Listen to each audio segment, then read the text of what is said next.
میں ایک بند عاصی ہوں، خطا کار ہوں مولا۔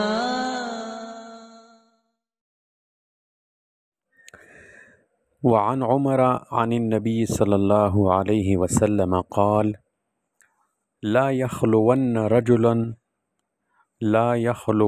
رجل بامرأة إلا كان ثالثها الشیطان، رواہ الترمذی۔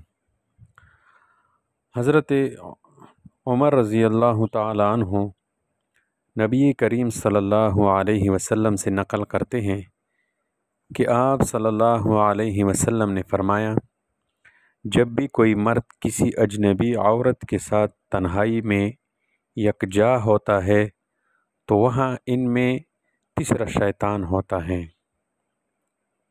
ظاہر ہے شیطان ان دونوں کے درمیان کسی اصلاح کے لیے نہیں آئے گا، بلکہ فساد اور فتنہ ڈالنے کے لیے آئے گا۔ عورتوں کا یہ کہنا غلط ہے کہ دل صاف رکھو کچھ نہیں ہوگا۔ اگر دل صاف ہوتا تو اجنبی مردوں کے ساتھ اختلاط کیوں کرتی؟ یاد رکھو، فتنے سے اصل حفاظت یہ حجاب اور پردہ ہے۔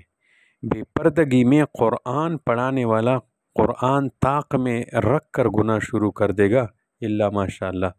اس لیے اجنبی عورت کے ساتھ تنہائی میں رہنے سے بچو۔